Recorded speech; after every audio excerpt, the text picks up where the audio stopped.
Assalamualaikum warahmatullahi wabarakatuh.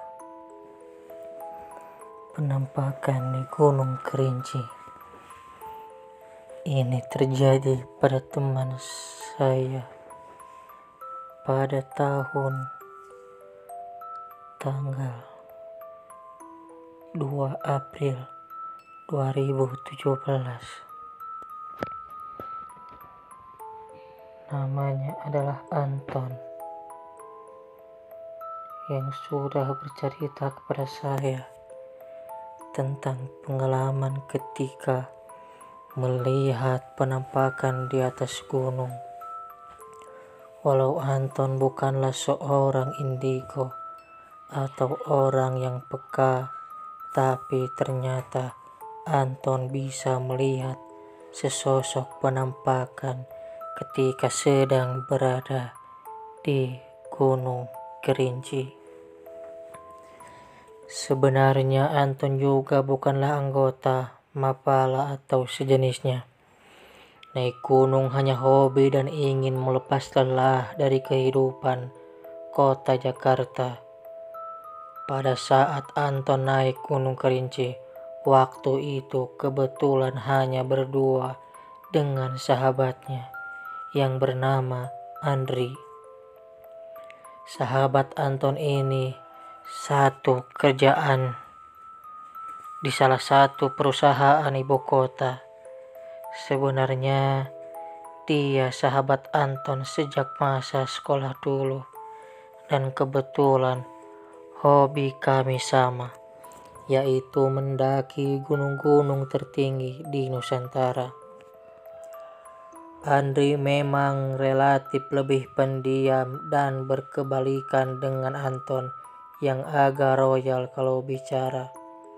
Namun di balik diamnya Andri anaknya kreatif dan selalu menolong orang lain. Tapi kalau urusan ngemil dia rajanya. Maklumlah, Andri bukan perokok kayak Anton. Anton sama Andri sebenarnya udah biasa dengar cerita-cerita mistis. Dan bukan rahasia lagi kalau banyak kisah mistis tersaji di antara para pendaki. Tapi selama ini Anton dan Andri enjoy aja karena emang belum pernah merasakan hal-hal yang begituan. Hingga satu saat di Kerinci hal tersebut terjadi, ada penampakan. Inilah kisah yang mau Anton ceritain agar menjadi pembelajaran bagi kita semua. Ketika Anton dan Andri sedang berada di pos jaga Gunung Kerinci untuk mengurus simaksi, seseorang bertubuh tambun tampak menghampiri kami. "Maaf, KTP kalian mana?" ujar bapak penjaga posko. "Oh, ini Pak, dan ini fotokopinya." "Hanya berdua?" "Iya Pak, biasanya sih yang naik di sini rombongan, jarang yang berdua." "Maklumlah Pak, kami naik gunung hanya sekedar hobi, bukan dari anggota Mapala atau sejenisnya." Ya udah, hati-hati." "Oh iya, baru pertama kali kesini?"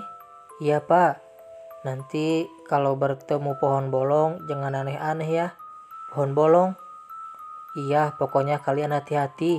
"Iya Pak." Setelah selesai simaksi, kami pun mulai naik gunung berapi atau Pulau Sumatera ini. Pendakian sudah berjalan beberapa kilometer. Hutan lebat pun terhampar di jalur yang benar-benar menantang jiwa dan raga. Dari pos 1 hingga 3 trek dengan vegetasi hutan basah yang rapat, rupanya sangat menguras energi. Entah berapa kali kami harus berhenti. Lalu setelah pos 3 hendak ke shelter 1, perjalanan mulai cukup berat. Trek mulai menukik tajam, butuh pijakan yang kuat untuk bergerak naik. Terkadang dengkul pun bisa bertemu dengan dagu. Di sisi kanan dari jalur arah mendaki kami berdua melihat pohon yang besar dan bolong di tengahnya. Berhubungan tubuh sudah lelah, kami istirahat sejenak di dekat pohon tersebut. Dri, kamu di sini jangan aneh-aneh ya, yang sopan. Coba tadi inget apa kata penjaga posko. Iya Anton, gue tahu, tapi gue lapar nih. Gue makan roti dulu ya. Lu mau nggak? Udah, buat lu aja, gue masih belum lapar. Entah Andri lupa atau sengaja, bungkus roti dibiarkan saja hingga tertiup angin dan masuk ke celah pohon yang bolong itu. Tak berapa lama ada bau tak sedap tercium oleh Anton. Baunya sangat busuk. Dri, lu kentut ya? Kagak, lu nyium bau apaan? Kayak bau bangke gitu, Dri. Anton pun terbatuk. Ngaco, gue nyium apa-apa nih. Masa sih?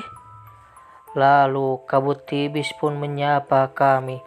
Bau itu pun sudah hilang dengan datangnya kabut tipis tadi.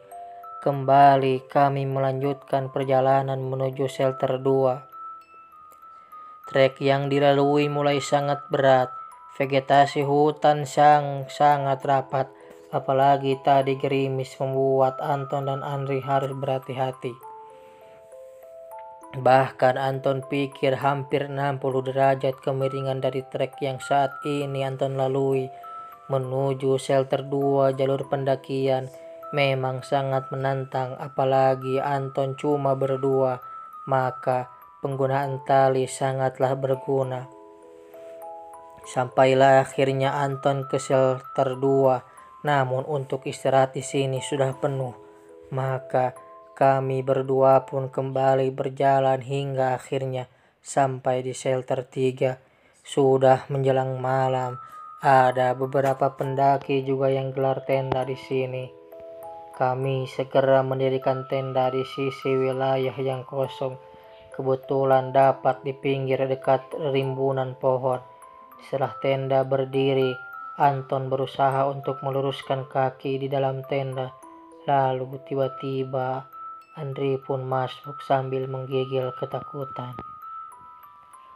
Lo kenapa Andri? Di luar Ton, di luar. Kenapa? Ada makhluk gede banget, matanya berwarna merah. Dia natap ke gue Ton. Jangan ngada-ngada deh. Gue pun langsung keluar tenda, ujar Anton. Anton melihat sekeliling tak ada apa-apa, hanya beberapa pendaki yang sedang asik masak air untuk membuat kopi. Dri, gak ada apa-apa. Gue takut Ton. Ya udah, kita ngobrol aja yuk bareng anak-anak yang lain. Andri hanya mengangguk. Ia akhirnya mengikuti menuju kelompok pendaki lain yang lagi santai. Kami pun bersalaman dengan 3 pendaki yang sudah beres summit di puncak tertinggi Kerinci. Dari shelter 3 ini memang tak jauh lagi sih menuju puncak. Kira-kira 2 jam sampailah ke puncak. Melewati Tugu Yuda, sebuah tugu penghormatan bagi pendaki yang hilang bernama Yuda. Ketiga pendaki itu asal Jawa, Erwo, Joko, dan Paijo. Logat mereka bicara masih terasa kental khas Jawanya. Kami pun bicara ngalor ngidul hingga keluar dari tenda. Sosok yang terlihat berwibawa namanya Suroto. Ia seperti melihat kami dengan tatapan tajam, seperti ada yang salah dengan kehadiran kami berdua. Kok, kopiku mana? Ujar Suroto. Ini Mas Sur. Joko memberikan secangkir kopi padanya. Sampean berdua ini dari mana? Jakarta Mas. Kok aneh ya bawa pasukan? Pasukan? Maksudnya Mas? Kami bertanya-tanya. Itu para demit ngumpul ngikutin sampean berdua. Apa kalian ada ngelakuin hal aneh? Anton berpikir sejenak, lalu meneruskan pembicaraan. Kayaknya sih nggak ada mas, tapi pas di pos 3 mau ke shelter 1 ada pohon berlubang. Kami istirahat sebentar dan Andri makan sesaat di sana, langsung jalan lagi. Nah, ini dia masalahnya. Pohon itu tempat keramat demit di sana. Sepertinya ada terganggu dengan ulah sampean. Takutnya nanti di perjalanan kalian bernasib sama dengan Yuda. Lebih baik kalian minta maaf. Minta maaf gimana caranya? Ujar Anton. Mas Suroto mengambil daun kelor dari tas pinggangnya, lalu dijampe-jampe dan dioleskan ke mata kami berdua. Astaga, ternyata di depan kami ramai makhluk kejadian modelnya macem-macem. Ada yang gede, kecil, wajahnya nggak ada, mukanya rusak, bahkan pocong dan Bakunti pun hadir di situ. Mereka menyeringai seperti hendak menerkam kami. Lalu ada seorang nenek tua dengan kalung kuku harimau di dadanya bicara. Kalian sudah melihat kami rupanya. Kenapa kalian mengusik tempat tinggal kami? Maaf nek, saya tidak sengaja kalau mengusik tempat kediaman di mana nenek berada. Untuk itu kami berdua minta maaf. Si nenek tertawa macam mak lampir di TV. Giginya nampak runcing seperti vampir. Lalu ia pun menerima permohonan maaf kami dengan satu syarat. Ketika kalian pulang, ambillah sampah yang kalian temui di sekitar Gunung Kerinci ini. Jangan ada yang tersisa. Kalau tidak, maka saya jamin kalian tak akan bisa pulang ke rumah. Iya nek, ujar Anton. Lalu tiba-tiba satu persatu makhluk astral itu menghilang. Mas Suroto pun mengoleskan kembali daun kelornya ke mata kami. Untung gak minta tumbal. Mas, makasih ya, ujar Andre. Iya, sebenarnya pohon berlubang itu pohon keramat, tempat para demit membuat perkampungan. Pohon itu dulunya tempat membuang jenazah. Kabar yang beredar dan nenek tua tadi didampingi genderuwo sering menampakkan diri kepada pendaki yang bikin hal aneh. Di pohon itu sebenarnya tak boleh foto-foto, makan, atau buang air. Mungkin kalian belum pernah ke sini, jadi tidak tahu bahwa bila mereka terganggu seluruh penghuninya akan marah. Kalian nanti mau lanjut summit atau mau ikut pulang dengan kami?